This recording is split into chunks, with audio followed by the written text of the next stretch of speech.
I'm Leonie Jacobs. I'm an associate professor at Virginia Tech with a focus on animal welfare and behavior. I mostly perform research and extension, also some teaching on this topic. Today, I will focus my talk on poultry welfare, especially in the commercial industry, focusing on laying hens and broiler chickens. I will discuss some main housing conditions that these birds are kept in and some associated animal welfare issues that can occur. I would really like to thank you all for attending, and thanks to the organizers for having me and inviting me to speak at this symposium. We have two main types of chickens that we grow in the commercial industry: broiler chickens and laying hens.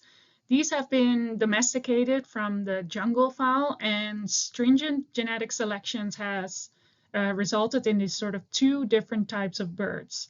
So broilers are intended for meat. They grow very quickly and efficiently. Laying hens are intended for eggs and are genetically selected to produce a lot of eggs and as early in life as possible. First, I will focus on laying hens. Here's an overview of the laying hen industry. Don't worry about all the details on these pictures. Just want to give you an idea of what it takes to get an egg on your plate. So we first start on the top left, the breeder farm. This holds the hens and roosters that produce fertile eggs so that we get laying hens. So these males and females are housed together so that they can produce eggs that are fertilized, and these eggs are collected and brought to a commercial hatchery. Here it takes about 21 days before these eggs hatch. At the hatchery, males are separated from females, males are destroyed, and females are used for the laying hen industry. These chicks are moved to a pullet farm where they will stay for 16 to 18 weeks, depending on the genetic strain, after which they're moved to the hen farm, the laying hen farm, when they start egg production. So this is when they are reproductively mature and start laying eggs that are not fertilized because there's no roosters, no males in a laying hen farm.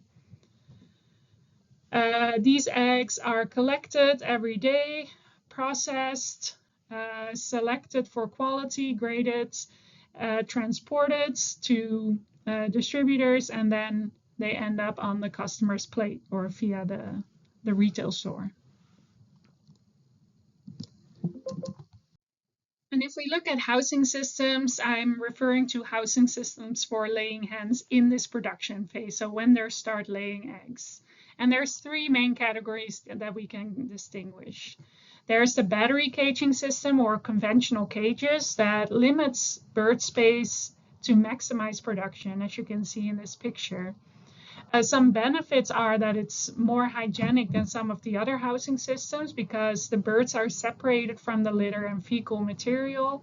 It's easier to clean, so there's often less disease and less dust.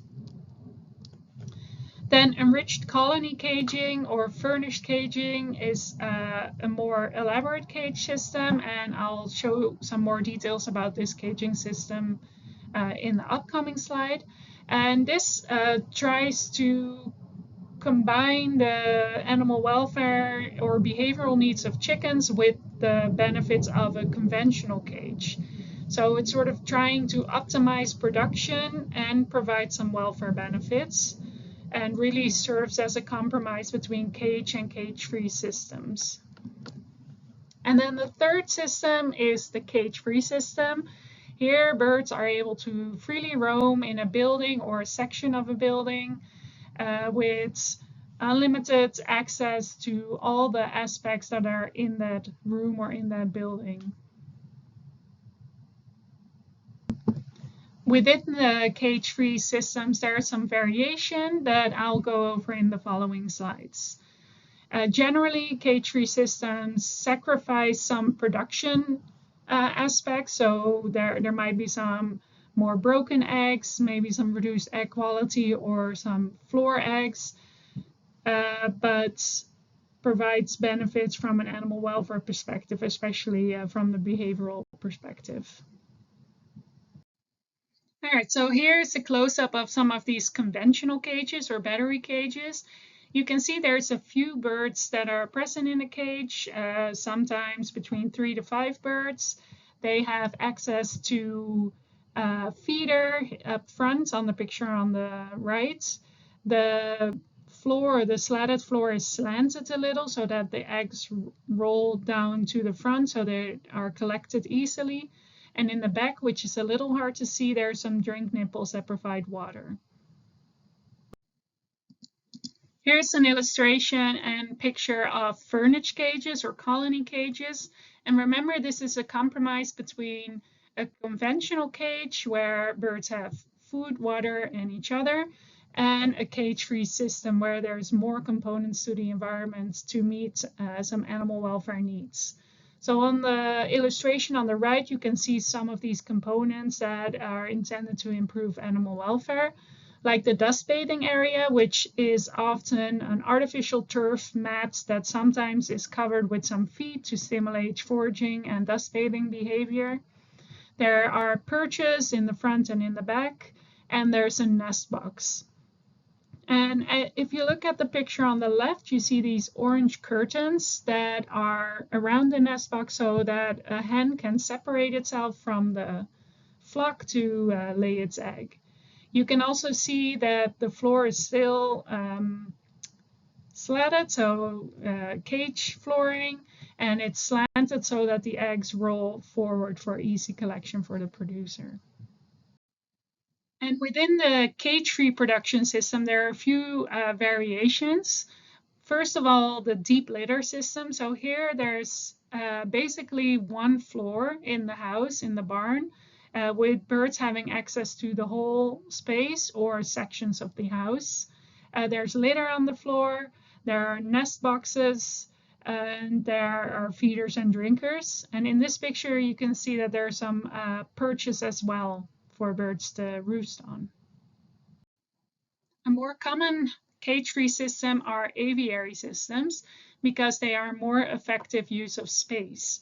As you can see in the picture, there are perforated platforms present and the birds can freely move around these spaces. So even though it may look like they are caged in on a certain floor, they have ladders or perches they can use to move across different levels. There's some litter on the floor in the middle that you can see in this picture. There's nest boxes, food and water, and perches and manure removal systems to keep cleanliness at a certain level. Free range is probably a term you've seen if you buy eggs in the grocery store. And this means that the birds, during their production cycle, so when they start laying eggs, they'll have continuous access to the outdoors. This is a USDA defined term, so if free range is stamped on the box, they do have to meet certain standards. Then a third type of cage-free system is pasture-raised. What is important to note here is that this term is not USDA regulated, so when the term is placed on an egg box, there's no USDA standard that has to be met. However, there are animal welfare certification schemes like Certified Humane that have rules that farmers have to abide by. So, for instance, for Certified Humane, hens will have to have at least 6 hours of outdoor access every day. And then also they have a requirement for the amount of space in the outdoors. So after this very short overview of some main housing systems for laying hens, which one do you think is the most common in the United States today? And I'll give you 2 seconds to think about it.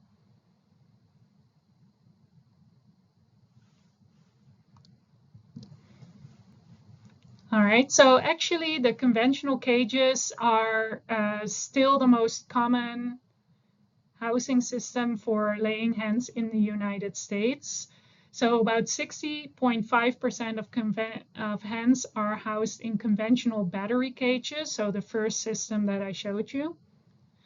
However, this number of hens housed in conventional cages is decreasing as more and more egg producers and retailers are transitioning to cage-free.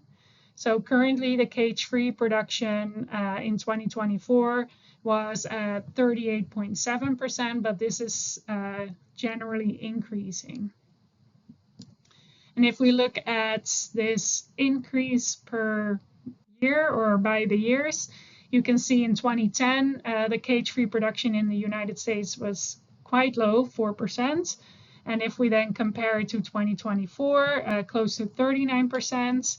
And I also provided some numbers from Europe just as a comparison, where you can see that in 2020, 52% of hens were housed in a cage-free environment, while it's 62% in 2024. So still many more hens in Europe are housed in cage-free system compared to the US. And what is interesting to note is that according to USDA's Agricultural Market Service, the demand for cage-free products from food services, food manufacturers, restaurants is due to increase a lot to about 76%. And you can imagine that going from 39% in 2024 to 76% in 2026 is a difficult leap that is probably not gonna occur. So that may cause some friction in the supply and demand. All right, now's the time that we'll go into some animal welfare issues specifically for laying hens. And I'm gonna discuss two sort of big ones. And what makes these big is because they're difficult to solve. So laying hens have been selected for high egg production, so high productivity. And this has resulted in unintentional selection for traits that are not desirable. Then we have the husbandry system of laying hens that may result in the inability for hens to show highly motivated behavior. So there's sort of a genetic component to these welfare issues and an environmental component to these welfare issues. And the two that I'm going to discuss today, these are not the only ones, but as I said, these are quite complex and difficult to solve, are keelbone fractures and severe feather pecking. Keelbone fractures occur on the keelbone, and this illustration shows you the keelbone of a chicken. Keelbone fractures occur in any housing system, so it's not specific to a specific husbandry system. And it can range between 25 and 80% of a whole flock, so it's a wide range of animals that can be impacted by these fractures. This is a multifactorial issue, which makes it very complex to solve. That's why there's a lot of research that's going into how to solve and prevent these fractures. There's definitely a genetic component. For instance, brown feathered laying hens are more prone to developing these keelbone fractures than white feathered laying hens. It can be related to housing to an extent. As I said, it occurs in all housing systems, but it seems to be a little lower in prevalence in cages than in cage-free systems. It's been associated with nutritional components.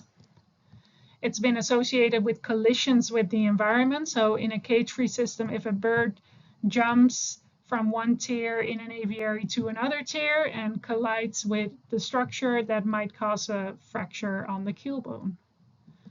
However, at least one study has found that keelbone fractures may also be related to egg laying itself. So what did they do to have this finding? They provided hens with a hormonal treatment to cause reproductive age hens to not lay eggs. And they saw that these hens that did not lay eggs had a lower risk of keelbone fractures compared to hens of the same genetic strain that were laying eggs. And actually, the risk of fractures was decreased by 80%. Here are some more pictures of what this fracture would look like in live birds. So these are quite extreme cases, and you can clearly see that the keelbone, which should be a continuous sort of ridge on the body, has a distinct separation in both of these pictures. So I think we can all imagine that this is very painful for the hens. A fractured bone causes pain. And this pain is not just our imagination or our sort of anthropomorphism. We also see it in other aspects of the laying hen's life. So for instance, laying hens with keelbone fractures show compromised mobility. They'll move less, they're less mobile, they will spend more time in the nest boxes than birds that do not have a fracture, which suggests that moving is painful. It's also associated with issues of the foot pad, like bumblefoot, which is an inflammation on the foot pad, which is probably caused by this prolonged resting on either on the litter or on other materials that causes irritation on the feet. There's an economic concern as well, besides animal welfare concerns. So hens with keelbone fracture show reduced egg production, on average 5%, and reduced egg quality.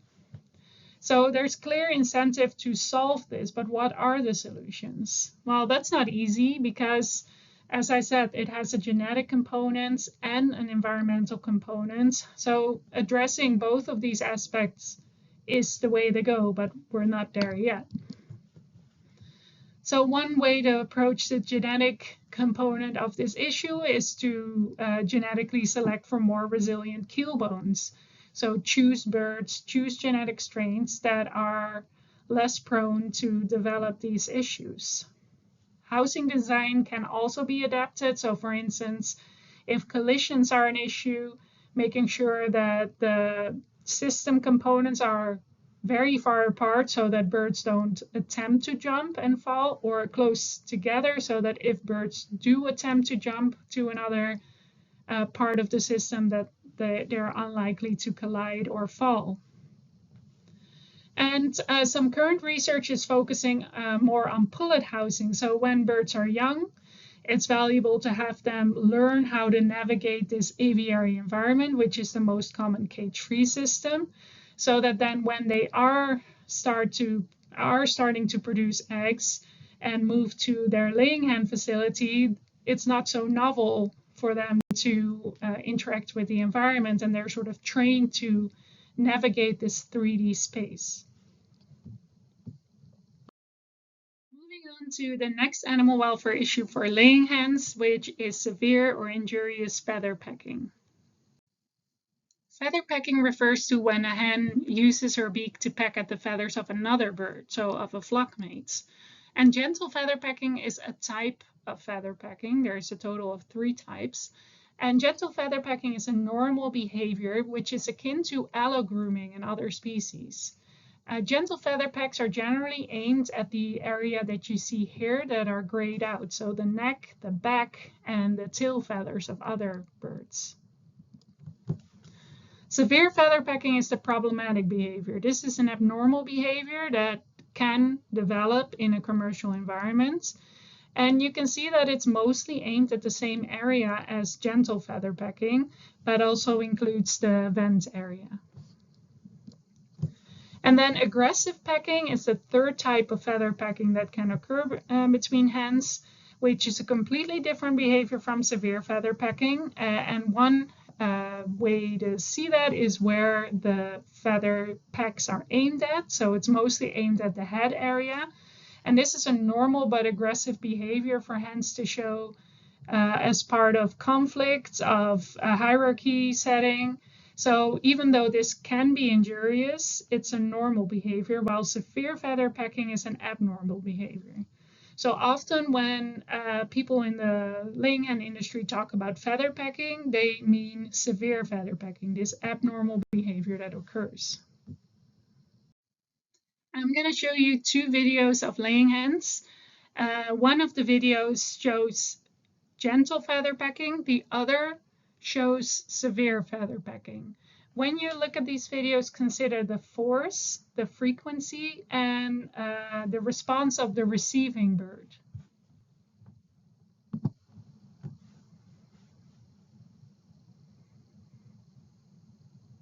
So in this video, you can see that the hen is pecking repeatedly at the tail of another hen. it pecks 10, 20, 30 times, and we see that the receiving hen is not really responding, right? It's not moving, it's not reacting, it's just there doing its thing. So now let's look at the other video.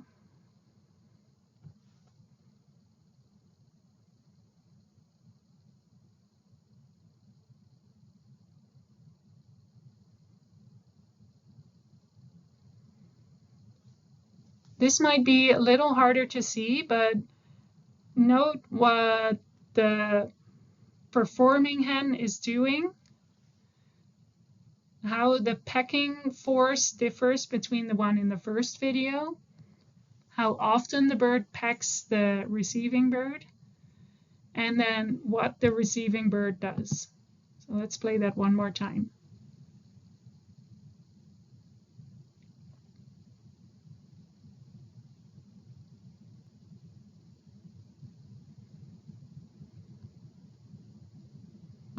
And we'll stop it here.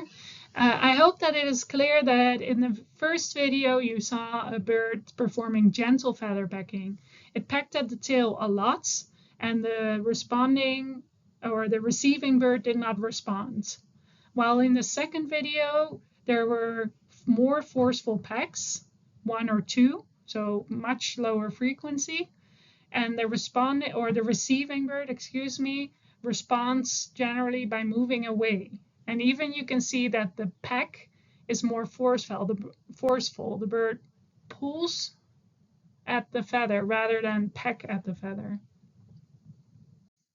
So the severe feather pecking is hard to observe in a flock because it may occur when you're there, it may not. So how it's often quantified is by looking at the feather quality or the plumage quality of the birds in the flock without looking at the behavior itself.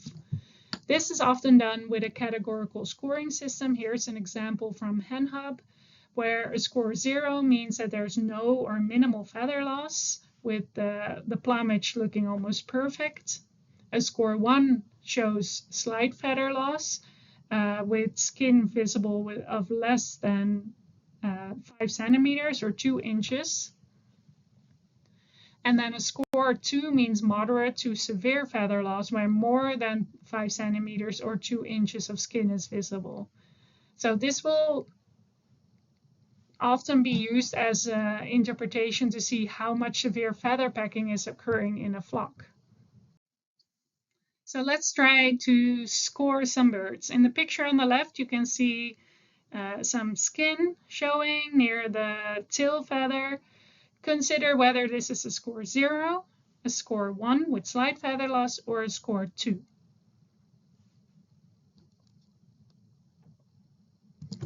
So this bird would be a score 2 because quite a lot of skin is visible, probably more than 2 inches of skin surface is exposed. The second bird, somewhat in the back, what do you think the score is in terms of feather condition? Is it a score 0, a score 1, or a score 2?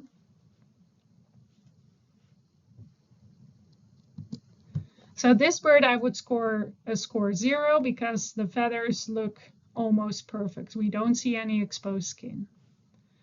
What about this third bird where we have a close-up of the head? Would that be a score 0, 1, or 2? So here I would probably provide a score 2, even though it's kind of hard to tell what the size of the exposed skin is. Bonus question, would this be severe feather pecking or is this caused by something else?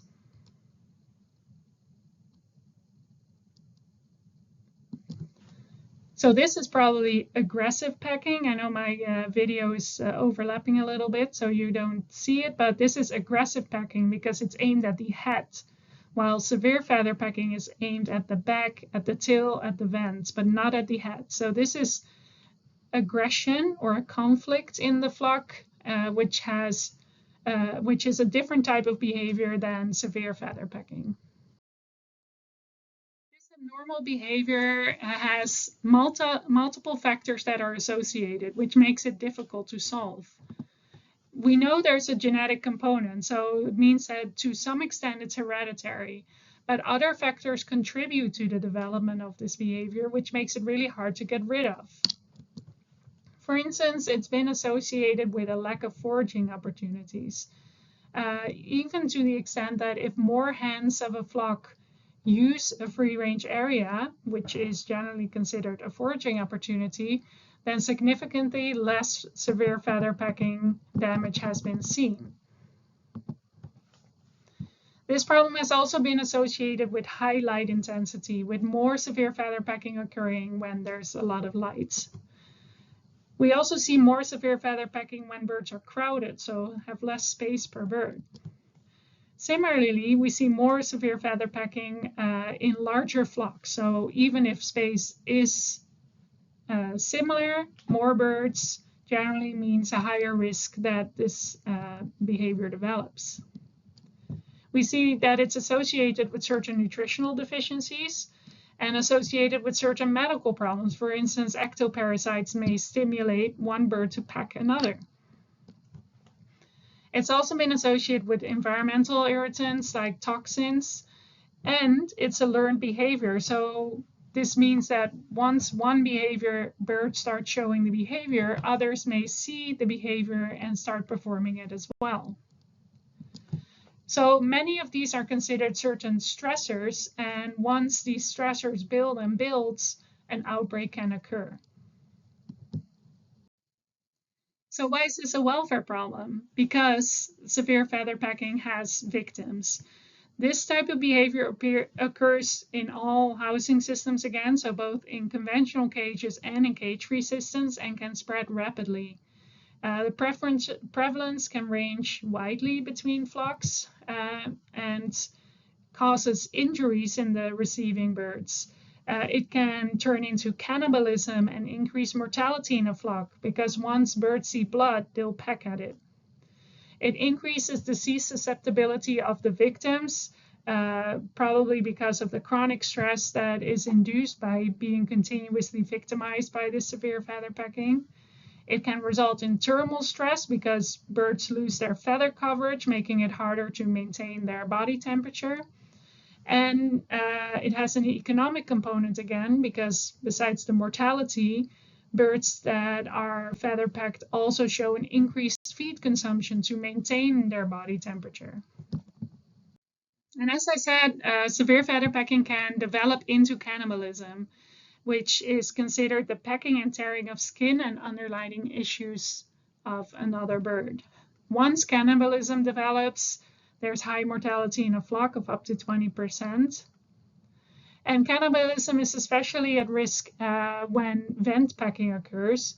So when a bird lays an egg, the cloaca is everted, and this sort of shiny pink skin can be very attractive for another bird to peck at. So when birds lay eggs in bright conditions, so one bird sees the cloaca very clearly of another bird, this can be tempting to peck at, causing injuries and further issues.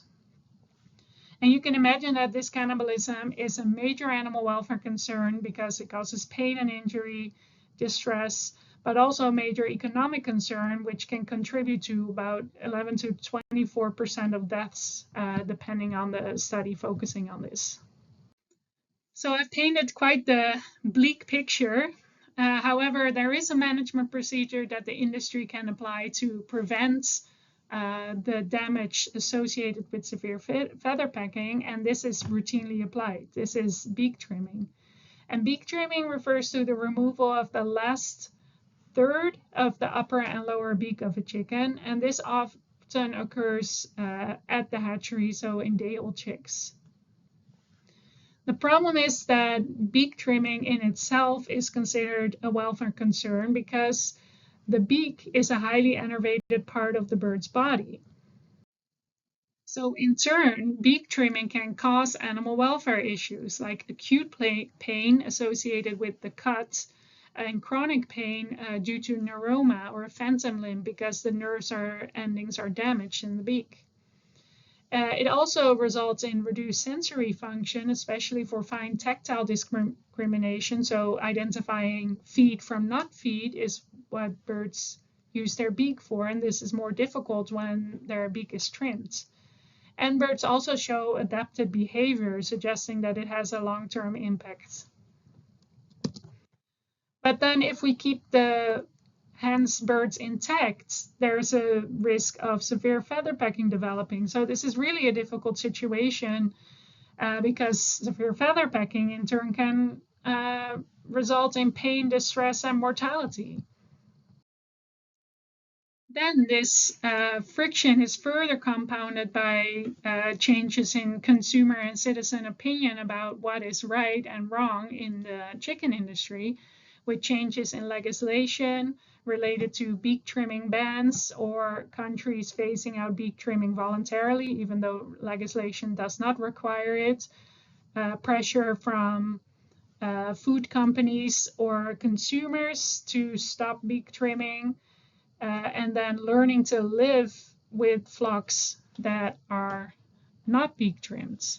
So again, not an easy issue to resolve. So what are some other solutions besides beak trimming? Well, we know that bright lights might induce the development of severe feather pecking, so dimming lights could be a solution. You could remove birds that show severe feather pecking to hopefully prevent spread. You could apply foul-tasting substances to the feathers to stop the behavior, or maybe even pharmacological intervention could help. Other options are to correct any nutritional or management issues that may occur if you know what causes the issue. Providing environmental enrichment and outdoor access to provide that sort of to meet that motivational needs to forage and explore, or use genetic strains that are known to show decreased severe feather pecking. And these potential solutions can be roughly categorized. So these don't really address the cause, but inhibits either the damage or the behavior when severe feather pecking occurs. These adapt the environment to fit the bird's needs. And then the last one is more where the bird is adapted to fit the management or housing system we want to keep them in. So there was a lot of information about laying hens and laying hen welfare. We're now going to move on to broiler chickens. Broiler chickens are the chickens that we use for meat production. So these have been genetically selected to produce a lot of muscle mass in a short period of time, especially very intensively selected to do this since the 1950s.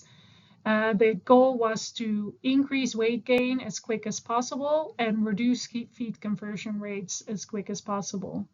So nowadays, commercial broiler chickens can weigh up to 8 pounds in about 44 days of production, so very efficient. And it'll take about 1.6 pounds of feed for every 1 pound of body weight it gains.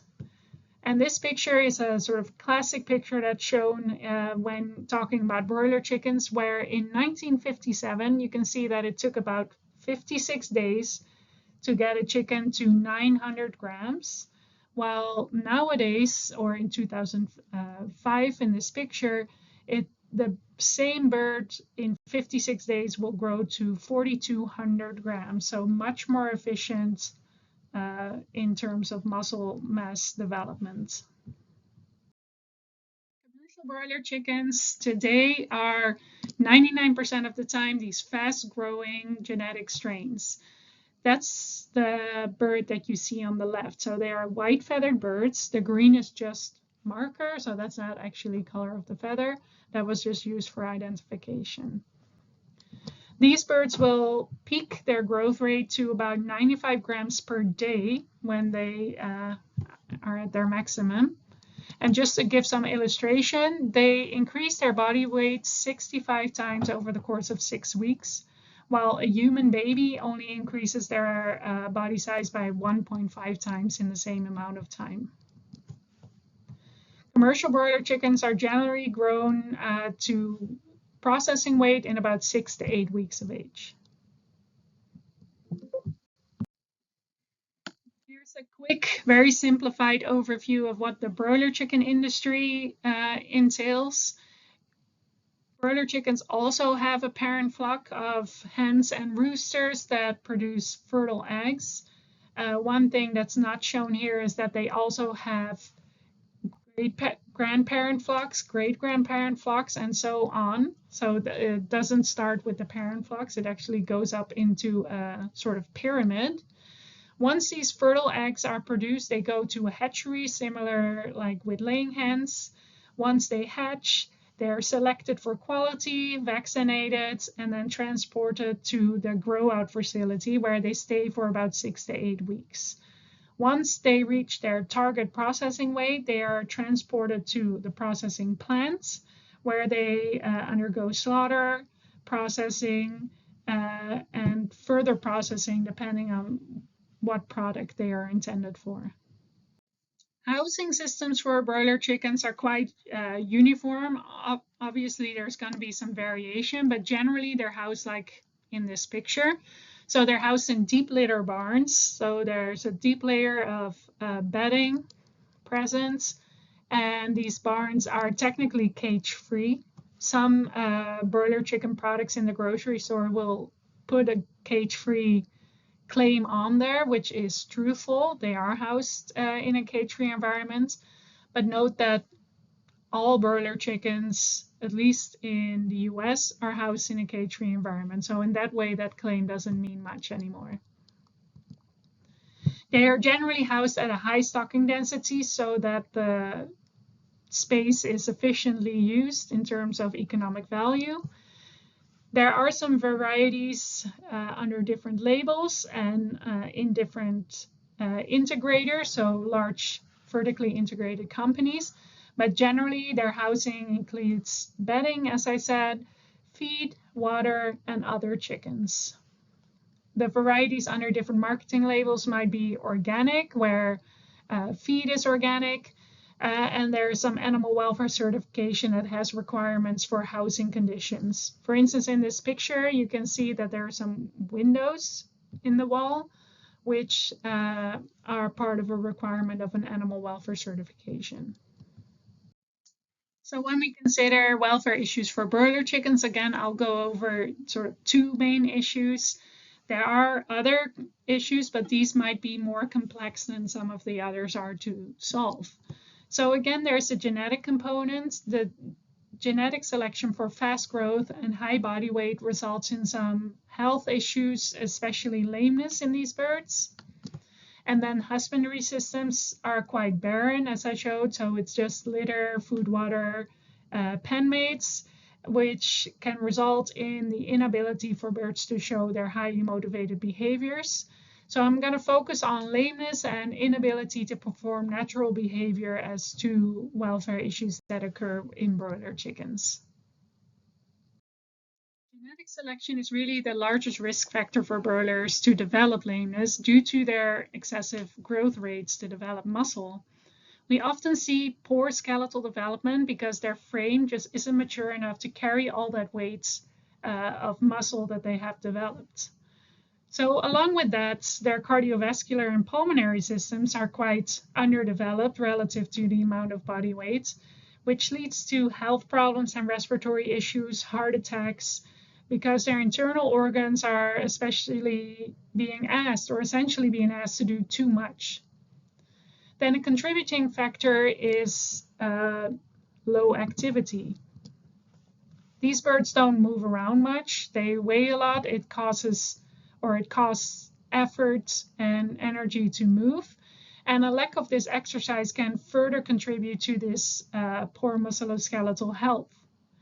So what we end up with is a broiler chicken with high muscle mass, immature leg bones, and an immature circulatory system, which then is the recipe for a lame bird. We won't spend too much time here, but this video shows you some levels of severity of lameness with a gait scoring system that is commonly used in animal welfare science. So scoring between 0 and 5, with 0 being healthy gates, as you can see here.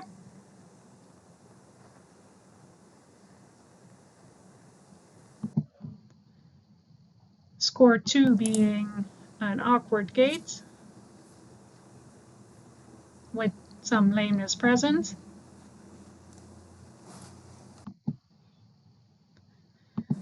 Compared to a gait score 5, where the bird is unable to walk even when stimulated.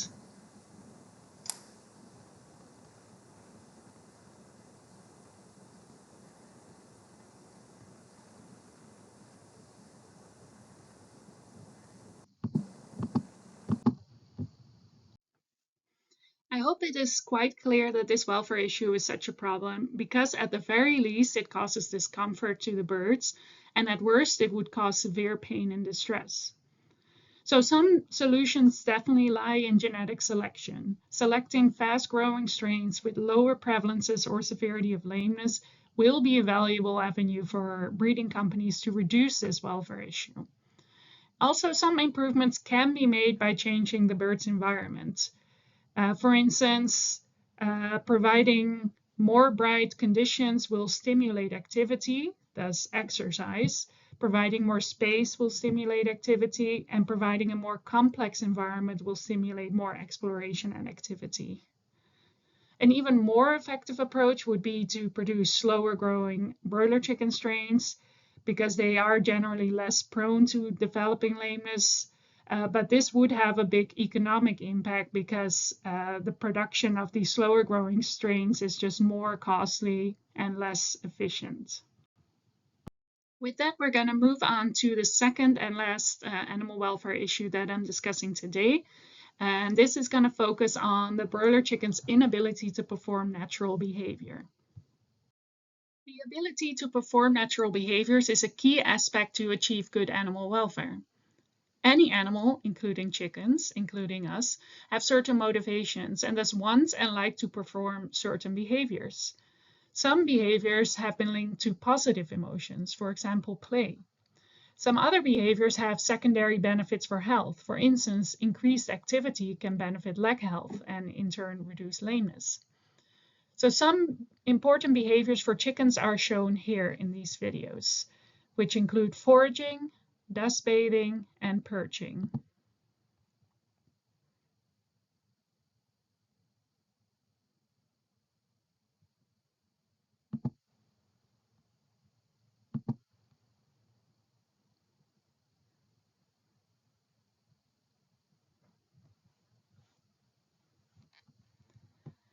The importance of these behaviors is especially clear when the expression of these behaviors is deprived. So for instance, when chickens have no material available to dust bathe in, they will dust bathe anyway, which is considered a vacuum behavior. Also, when access to these materials are temporarily deprived, you'll see more and longer dust bathing bouts after this access was deprived. Broilers will also forage even in the presence of readily available food, showing that this feed searching behavior in itself has value for the birds. Broilers also show a motivation to perch or rest at elevated spaces, even if either their physical ability or the resources don't allow it. Seeing those behaviors, you may think that broiler chickens spend a lot of their time active, but they do not. Broilers actually spend about 65 to 80% of their day inactive, meaning that they're sitting down while being awake. The question is this an animal welfare concern? Well, let's consider foraging as an example behavior. If a chicken's motivation to forage is low and their ability is low, either because they experience physical or environmental limitations, then there's really no welfare concern, because the chicken does not want to do it and the chicken cannot do it. So there's no real issue. The same goes for a chicken that does not want to forage, but does have the ability to do so. And for a chicken that wants to forage and has the ability to forage because the environment allows and their physical ability allows for it, there's no welfare concern because the motivation can be met. So really the only time this inactivity is a welfare concern is when a chicken wants to perform a behavior like foraging, but cannot because either the environment or the chicken's own physical ability does not allow for this behavior to happen. And this could regularly occur in a commercial setting where environmental conditions do not allow for a lot of the highly motivated behaviors. In this case, the animals want something to do, but don't have the ability to do so. And if that occurs, so the motivation is high while the ability is low, the animal will experience a negative emotional impact. So this might be frustration or other negative emotions. And if this is continuous, this can result in chronically negative feelings and emotions and potentially the development of abnormal behavior.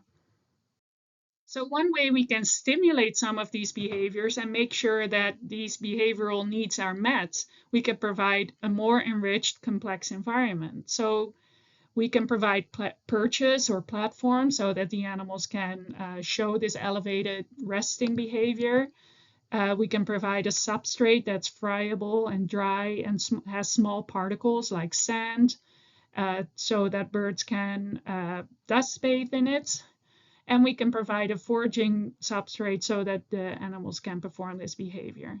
And again, a genetic selection for physical ability to perform these behaviors can contribute to the improvement of this issue. And with that, I'd really like to thank you so much for attending my talk and having me here to talk to you about poultry welfare. And I'm happy to answer any questions you may have over email and during the Q&A.